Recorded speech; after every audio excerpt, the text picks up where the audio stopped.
Hello and welcome to The Gist. I'm your host, Chris Vetrano, here to break down all the things happening in pop culture and interviewing the people that make it pop. Today's guest is a staple in both country music and the LGBTQ plus community, not something you hear every day. She has broken down barriers of the good old boy country music industry with her EP Outlaw Love, and her latest song, Party Wherever We Go, is the new theme song for SEC Nation. Please welcome to The Gist, Brooke Eden. Hey, Brooke. Hey, hey, so good to be here. It's so good to have you. We were just chatting. We have a mutual friend, Cassidy Pope, Yes, and she turned me on to you and just your story, and I was so excited to have you on The Gist because I really think that it's something a bit unusual, especially in Nashville and in the yeah, country music space, and I also know that you and your wife are expecting a baby we are. very soon. Yeah, we're 32 weeks today. So yeah, Um, only like 8 weeks away from our little baby boy being here. So yeah, it's so exciting, and I love Cass. We've known each other since we were 9 years old, and yeah, yeah. it's so fun to like grow up with someone in music, and then you know uh, like actually do it as an adult and make it your career, and do that with someone that you've been doing that with since you were 9 years old. That's super cool. So, but yeah, Yeah. we're pregnant with our first baby. My wife is carrying, and we both went through egg retrieval last year. So it's been a journey, but we are so grateful to be here. Yeah, I know you shared your story with people on all of that, but how did you guys kind of come to that decision? Because obviously, like in gay relationships, me and my husband, we've talked about it too. Like, how are we going to decide like whose baby? How do we kind of do all of that? What were those conversations like for you? Yeah, well, I think that for us, we have always felt like so connected from the day we met. Hmm. We have always wanted a family. We've always talked about that. We've been together for 8.5 years now, so we've had a lot of time to, be ourselves as, a Yeah. couple. And we've known forever that we've wanted to create a family, but, of course, how? Like what are the steps? And Yeah. so for us, we had a lot of years to figure it out, but we basically started with, anatomy. We went to our IVF specialist, and we have the same doctor, and we would go into separate offices of the same doctor's office, and Hilary, my wife, would walk out and be like, "Oh my God, they said everything was great. And how was your appointment?" And I was like, not so great." And so Oh no. basically, yeah. And so basically, I had a ruptured appendix when I was in the fourth grade. So my pelvic kind of there was some like there has been some havoc in there, some trauma. Yeah. So Yeah. the doctor was like, "We have two uteri. This is amazing. Hmm. Hillary, how do you feel about carrying?" And she has always wanted to carry, whereas I have never wanted to carry, but always wanted to be a mom. So it's kind of Yeah. wild how the universe works itself out in that way. I remember Yeah. growing up and being like, how am I going to do this? Like, I don't want to carry a baby, but like, I so badly want to be a mom.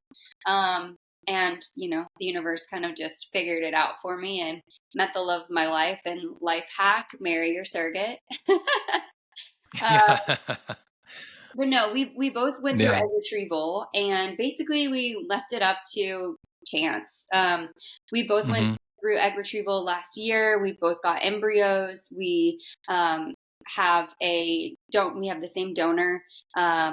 Turned Hmm. them into embryos, and then we just asked our fertility clinic to put in the most viable embryo.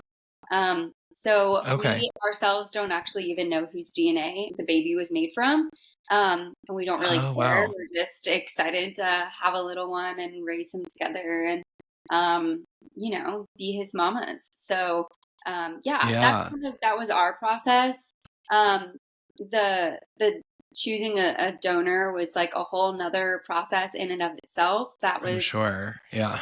We both knew we wanted someone like a random person, like not someone that we were connected to. So that was really important to us, but we also wanted to know like everything about that donor. So that was a little interesting, but it's amazing that we actually signed up for 3 different sperm banks, and um, this donor showed up. It was like June 25th in 20 of last year, and we Hmm. were getting our rainbow nails painted for New York Pride, and we were sitting in the Amazing. nail salon, and my wife, instead of like being on Instagram or whatever, she was now on these sperm banks looking through profiles, Yeah.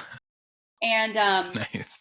she found this donor who just had a perfect bill of health. He was really smart. He was super adventurous, and he looked like our son. Like when we were like, if we could put our genetics together, like this would be what our son would look like. Oh, And wow. so she kind of like showed the profile to me, and I was just like, wow, this is wild. Like I like started crying. And she Oh, started crying, and she was like, okay, like, is there anything missing from this profile for you? And I was like, no, he's literally like perfect. Like, we found the one. Like, we found the that's donor. amazing. Yeah, so So, that was an interesting process in and of itself. But we just feel so lucky and grateful for the process, and we feel like we it's brought us even closer, and we're just so excited to bring a little baby boy into this world. yeah, it's amazing. And I love the story. And you guys, I think, are due like November 7th. Is that right? Yeah. Um, yeah. And my birthday is November 2nd. So you're going to have another Scorpio, bringing another Scorpio into the world. So we need Yay. more of us, because everyone thinks that we're like bad people, or that we like, What? that we sting. I think that's what they say. Here's what So I I'll feel tell like we have a you. bad rep. I okay, so almost all of our best friends are Scorpios. Um, it just kind of happened that way. And I will say what I know about Scorpios is y'all are the most loyal people on the planet. Almost Yes. loyal to a fault. So I am super excited to be bringing another little Scorpio into this world. Yes, thank you, because yeah, we get a bad rep, but I think, like, ultimately it is like, we're a little, maybe we have like our guard up a little bit more than most people in the beginning, but ultimately, if you break it down, I think we are very loyal. So, Yeah. very excited for you to be bringing him into the world. And I Aw, love telling your story, because I think it's like so important, especially right now with like the political climate and the things that yeah. are happening to women's bodies. And, there, it wouldn't be possible for you guys to be able to go down this journey without, IVF and being able to do that. And so I just think it's really important that you are able to share that story, and that you are sharing that story so openly, because like I said, like it wouldn't happen otherwise. And so I'm so Dang. so grateful that you are using your voice and your platform to share your story. Thank you. I think for us, it was really important because we also were searching for that information when we were trying to make decisions. So once we Hmm. had started, to make our decisions and feel really good about it, we were like, it's important for us to share how we got to where we are now. Yeah, definitely. And then obviously, as I mentioned, being gay, and I know you play a lot of the Pride festivals, and you're like very open about your sexuality and how that kind of is you, and that's as you should be. But you're also in this kind of country music space, which can be very, not, it can be not as inclusive of Mhm. those things. What was that experience like for you, and ultimately what led you to, coming out, knowing that you wanted to be in this country industry? Yeah. Well, I literally grew up in the honky tonks singing with my dad's Hmm. band. My dad is a drummer in a local country band in my hometown in Florida. And so I Amazing. grew up in the country music world. By the time I was 12, I was, opening up for the country acts that were coming through my hometown. And I never really looked back on a different genre. Like I have always sang country. Right. Um, I moved to Nashville when I was 22, and I just knew I wanted to sing country. At that point, I did not know I was queer. I was suspecting that I was, but I also Hmm. grew up in a very conservative conservative religious household, religious family. I went to a private Right. Baptist school until I was a sophomore in high school. And so, I think that people talk about queer people like brainwashing children. I was 100% brainwashed to be conservative and Christian. Um, Right. and if I would have known that there was like another option for me, I would have just been able to love myself sooner. And Hmm. so it wouldn't have made me like, I was born in like the most straight environment possible. And I still turned out as me. So I just think that there's just really they have no like ground to stand on to, Yeah. try to say that. But yeah, I moved to Nashville, Tennessee, totally thinking I would like meet some like male country singer and get married and be Tim and Faith, like that's just kind of what Yeah. I was raised to believe. Um, Right.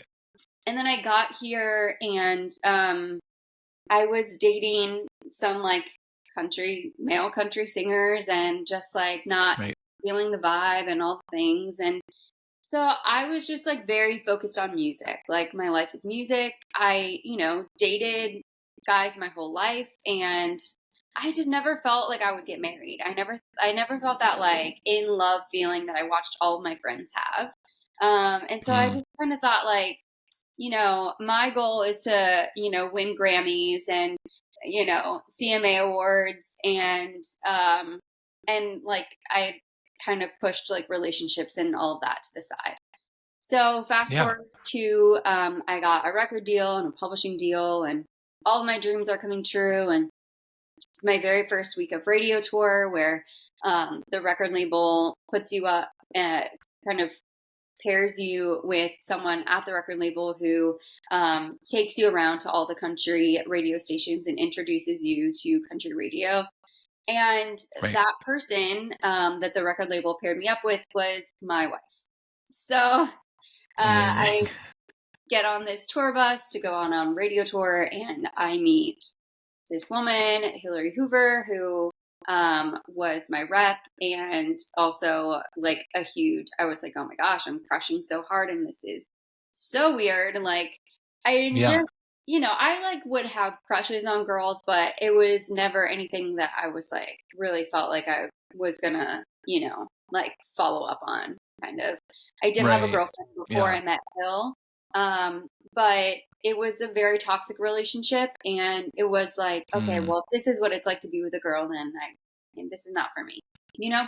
Oh, right. So I meet Hill and we care about all the same things. It is like, I'm a pretty cynical person, maybe when I meet people, like you're almost guilty Hmm. until proven innocent in a way. Yep. Um, Yep. And with her, I just immediately trusted her. I felt like I had known her in like every lifetime. And I don't know, I just felt like I knew her. And that was very, very wild for me. It's not like a normal thing for me to feel that way. So yeah, we just really bonded that week. And I mean, I knew by like the third day that I was like, oh my gosh, like I think I'm in love with this person and this is not good. Like she works at my record Amazing. label and yeah, this really couldn't be worse for me here.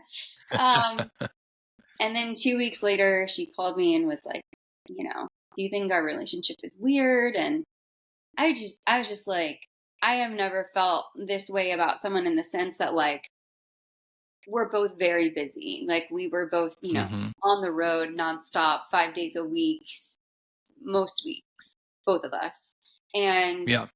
I just wanted to spend all of my free time with her. Like I wanted, when something exciting happened, I wanted to call her. When something bad happened, I wanted to talk it out with her. Like it was just like this Yeah. immediate connection where like she was my person already. And I was like, this is Yeah. not supposed to be this way.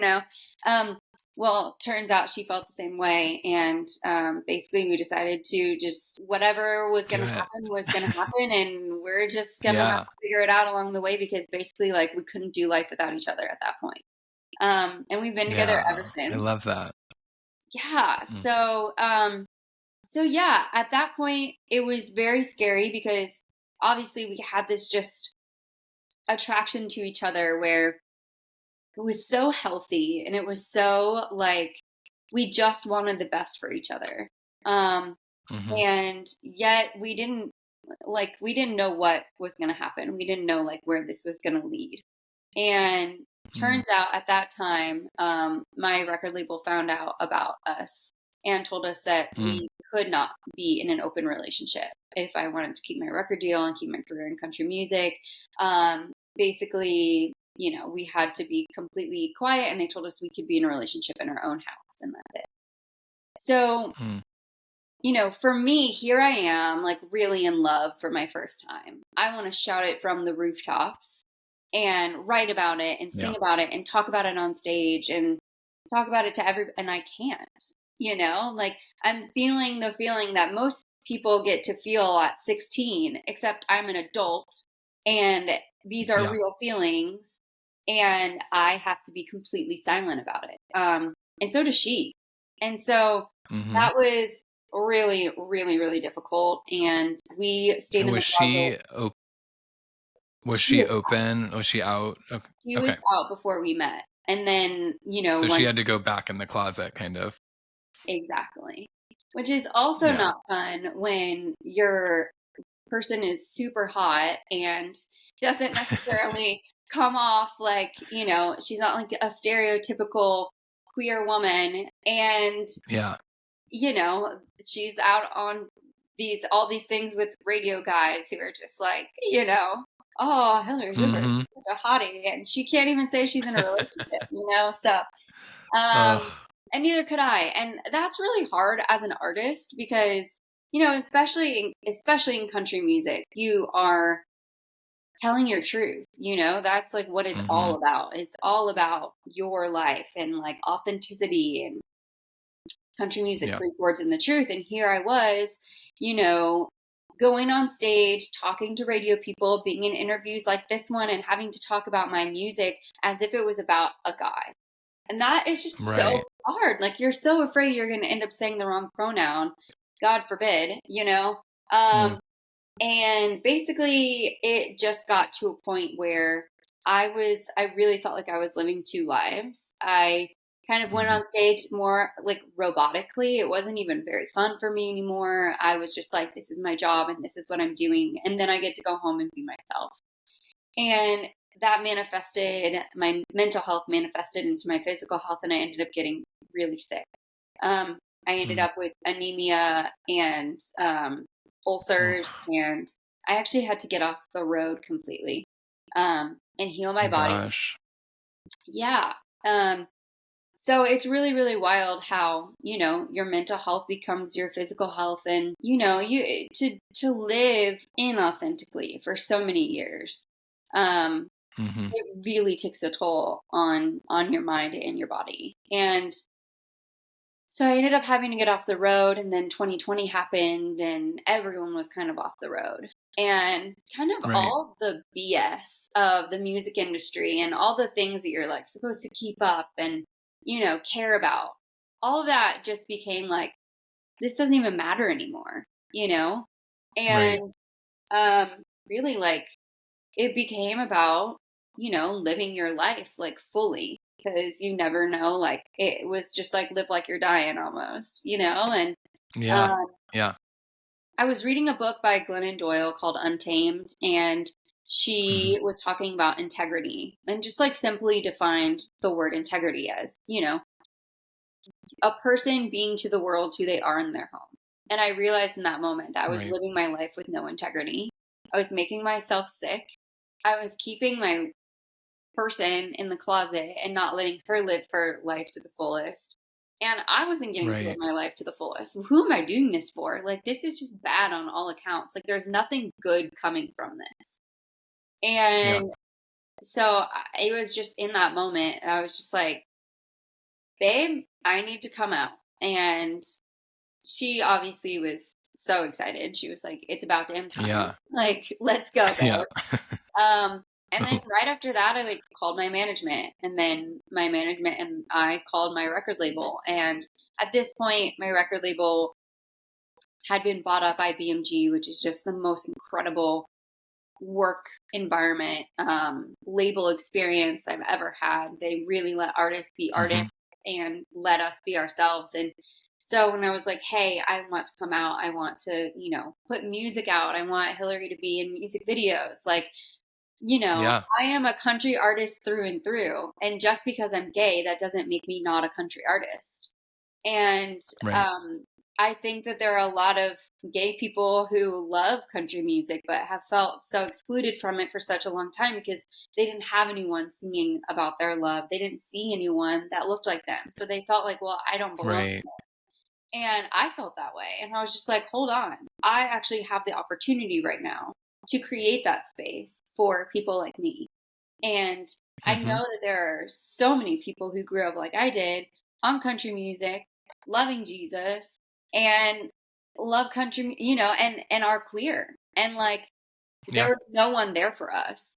And the label had my back, my management had my back, and we were just like, let's do this. So in 2021, I came out with Hill, and we came out with a few music videos that had her in it.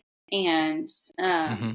yeah, it was kind of like, do or die. It was kind of like one of those things where for me, I knew it was a big leap and kind of, a risk. But at the end of the day, Yeah. like, I didn't care. I just needed to Right. be myself. And if country music couldn't accept me, then I needed to go. But Right. if they could accept me even a little bit, and we could start this journey together to create a more inclusive space for people like me in country music, then that's what we were going to do. So yeah, Yeah. that we And started that in 2021. yeah, that's amazing. And and I mean, what a story to just how you guys met, and then had to kind of keep this spark. I mean, it sounds like you guys were instantly connected and had like this very deep kind of love that Yeah. you just then had to hide, which can also, I'm sure, take a toll on the relationship too, because Mhm. you're now hiding something that you feel, but then it's like, but we can't share it with anyone because of what the perception may be. And I think what's so great about you coming out and being this is like, you're not the first artist that has come out, but I think that, as you said, there are not a lot of people who are queer and in the community who have a lot of people to look at and say, I relate there, right? And Yeah. your brand, I mean, you talked about Hilary, but also like you guys are like these hot girls. You guys are clearly lipstick. You guys are, and sometimes like, there's stereotypes about like, if I'm this, I must be a lesbian, or if, or this artist might be a lesbian because of the way she looks, but you don't like fit that description. And so you're giving kind of even more of a platform to people that are like, wait, I have these feelings. And now like, so does Brooke. And, we like, I can be just like her, and I can explore those feelings, and I can find love like she's found. And, and so I think it's just always wonderful when people do live their authentic selves. And I think it's so, you touched on this, is like, it's so wild that oftentimes in country it doesn't feel very inclusive, but it is really the most authentic genre. I mean, I talk a lot about like pop music with artists that I've had on the podcast, and they talk about like, yeah, sometimes our pop music, when I write music, doesn't have to always tell a story or always make a lot of sense. Like the lyrics don't have to. It's more about what is the beat and is it a catchy hook. And but with country, you're really telling a story.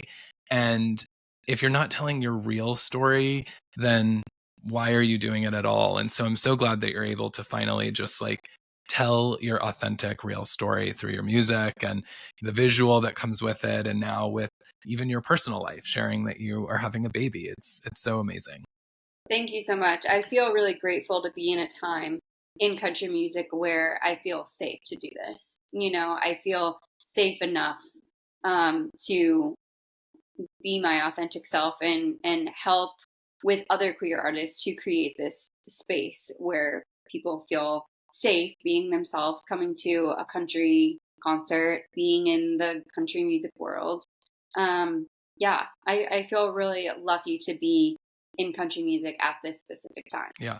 Yeah. I think that the world is shifted, and you talked about it kind of during 2020 and the time of COVID. Like, there was so many decisions that people were making that were like, I mean, you said live like you're dying. It was like, what are we going to do if this thing doesn't go away? Or are we going to be locked up inside? And like, and there's so much that comes with that. And so I think the industry and the country, like country music artists, and it really forced people to take a look inward. I mean, with Black Lives Matter and other things that happened during that time, it Yes. really just everyone started looking within themselves and saying, like, maybe we all need to do a little bit better. And I think that country music has come a long way. I think it still has a long way to go, but I think that Yeah. it has come a long way since then. So, and you're definitely, paving the way.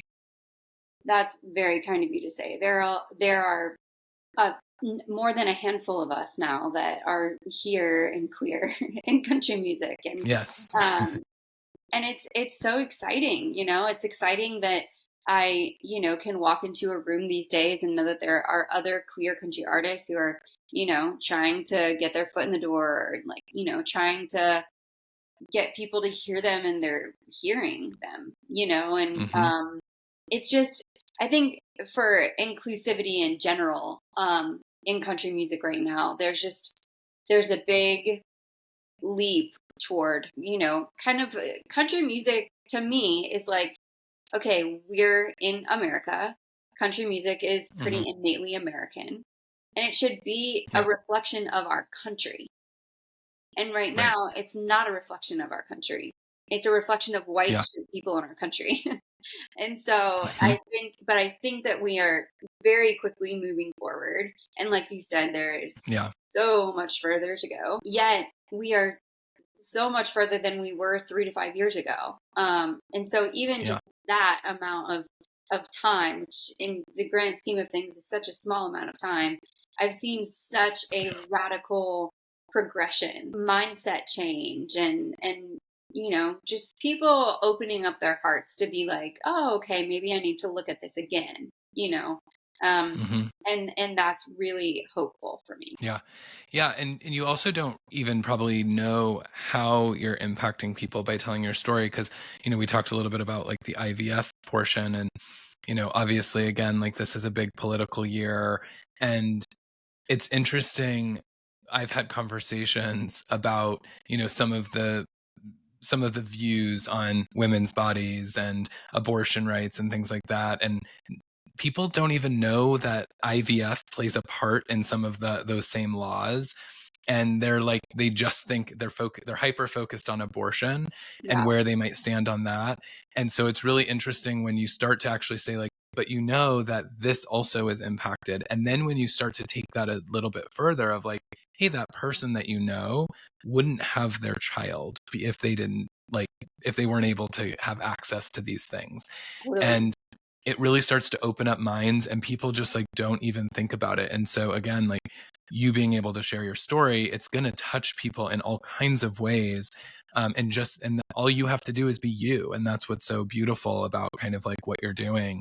Um, It's super cool. but I know that you also are featured in the Rebel Country film, which premiered at the Tribeca Film Festival. Tell me a little bit about that, and like, what is that sort of story that you're telling there? Yeah, so Rebel Country is, there's a lot of different artists that are in the film. Jelly Roll, Hmm. Freeland, Blanco Brown, and everyone in that film is doing things differently. Some Yeah. because we have to, we look different, or we come from a different environment. I mean, Jelly Roll was in jail for years, and look at Right. him now. It's incredible to Yeah. see these kind of like victory dances for, these people who are incredibly talented, but maybe 10 years ago would have never gotten a shot because they would take one look at them and be like, oh, you're a criminal, or oh, you're black, Yeah. Yeah. oh, you're gay. And Yeah. Rebel Country is And it like, didn't align with country. Yeah. yeah, totally. And yet these are people who have incredible stories to tell. And for such a long time, we were missing those stories from country music. And, it's been so cool to watch Jelly do his thing and Hmm. inspire so many people. Breland too. Like he's Yeah.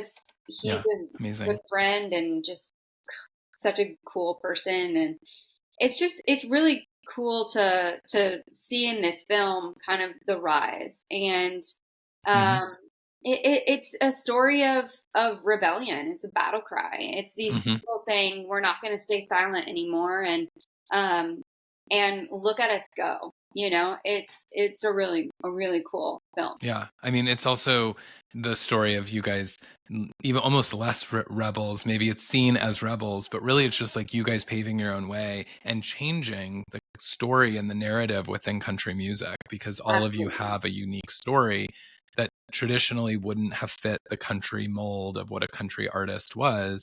And now it's like country looks a little bit different, as you mentioned, Yeah. comparing it to it's American music, so we should look like America, and like the makeup of our country is not one type of person. So Not at all. it's fun. I love seeing that there's all these platforms and these opportunities to keep sharing and amplifying those types of stories, because it is really important. And then, like you said, like seeing Jelly Roll, we just had Alexandra Kay on a couple of weeks ago, and she is opening for him on the tour. And I mean, it's this massive tour, and she was just telling me all about it. And I was like, that's amazing that Jelly Roll is having this huge success story after the life that he lived, which a lot of people like don't get a lot of second chances in that kind of way.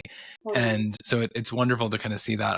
I'm looking forward to checking out Rebel Country and hearing more about your guys' story. Awesome. Thank you so much. Yeah, so now let's talk about the new song, and SEC Nation theme song. Are you a football? Oh, yeah. Okay. Yeah. So I went to University of Florida, which is part of the SEC. And Yep. when I got to school, I had no idea. Like I met Tim Tebow like my second week of school, and I asked him why he was so tall. Like I knew nothing, right? Like nothing. And so then, after 4 years of being in the SEC, at an SEC school, it was like, I was like gun ho. I love football. Yeah. And then I met my wife, and my wife calls the plays before the ref calls the play. Like, Oh wow. yes. I was like, I love football. And then I watched one game with her, and I was like, oh, I love to tailgate. Like she Yeah. knew everything. And so obviously we've been together for 8.5 years now. And now I know everything about football.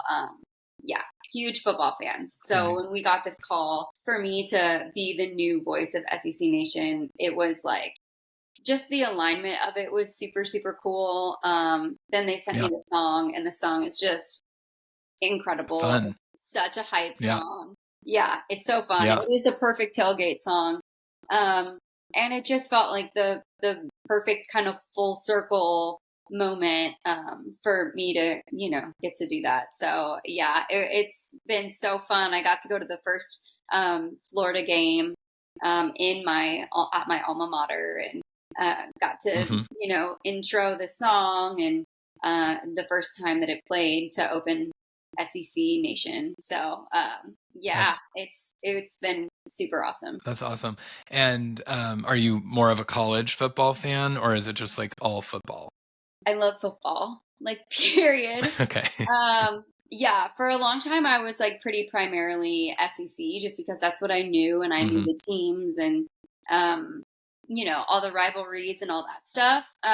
But then once I met my wife, she was a big NFL fan. So Okay. she grew up in Indianapolis, so she's a big Colts fan. And then we live in Tennessee and Nashville, and have the Titans right here in our city. So I've Yep. gotten to do some national anthems with them. And so, Titans fans. I grew up in Florida, so like some Miami Dolphins Yeah. ties there. And so, Yeah. yeah, I love, like, I will pretty much watch like any football that's on All TV. of I it. love it. Yeah.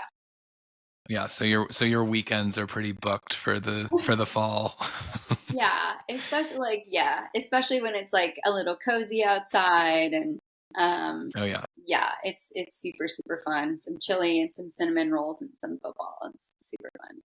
Nice, nice. Well, it is a fun song. I mean, I know it like, it ultimately like talks about football and SEC, but it's like it is kind of like a party jam. So, I mean, it's It, definitely one to check out. So, I think it's a really fun song that you got to do.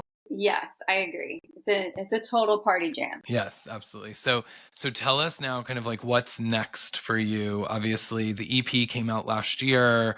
Are we getting a full album, new music? Tell us what's kind of next for Brooke Eden. Yes, new music. I am like probably the most excited I've ever been for this next chapter of music. I have been working with this producer that I love, and we're creating the sound that we're calling honky tonk pop. And Love. it's very catchy. I grew up in a line dancing bar, so there will be some line dances that go along with these songs. I Fun.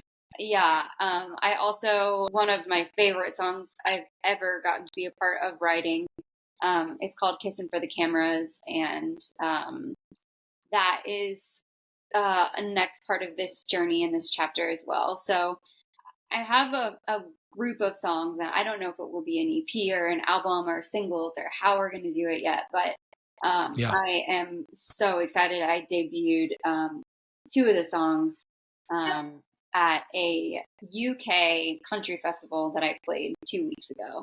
And that was just to see the reaction from the audience was just super, super cool. And so, yeah, I'm really excited for this next chapter of music. That's awesome. So is this a 2025 project or are people going to get to hear it before the end of the year? Yeah, I think it's a 2025 project. Something obviously I've been working on this year, but everything takes time, and especially if you want to do Of it course. right, it takes time. And Yeah. so for me, I want to make sure that we have, the right runway to set things up properly, and I'm in no rush. So yeah, Yeah. we may be able to get into the recording studio this year, but the music you guys will be hearing in 2025. Yeah. Awesome. Well, that's very exciting. Honky Tonk Pop is going to be, it's going to be the sound of 2025, I guess. Let's go. Awesome. Well, I'm so happy that we got to do this. And like I said, like we have Cassidy as a mutual friend. Like, I feel like we must have like crossed paths at some point, but we definitely need to like more intentionally hang and chat more because we clearly love the same people. We have Yeah. very similar stories. And I'm so grateful that you stopped by to share your story because I think it's a really important one to tell right now. I could not But agree before we more. go, tell folks where can oh yes. Well, thank you. Yeah. And before we go, tell folks where they can find you and stay up to date with you. Yeah. All social media platforms, Brooke Eden Music. Perfect. Well, definitely follow Brooke and her story. And congrats again to you and your wife. A Thank baby you. is going. I mean, I don't know why I even asked if you're releasing music. You're releasing a baby, and that is going to be your focus for a little while. So Yeah. you're going to be a mom, and then you're going to get to tell us all about it with your new music next year. But yeah, Brooke, thank you so much for stopping by, and can't wait to hear all the new stuff. And for all of you, thank you so much for listening. Be sure to check out Brooke, and you can hear her at all of the college football SEC games with Party Wherever We Go. It's out now. And yeah, thanks so much for listening. And until next time, bye.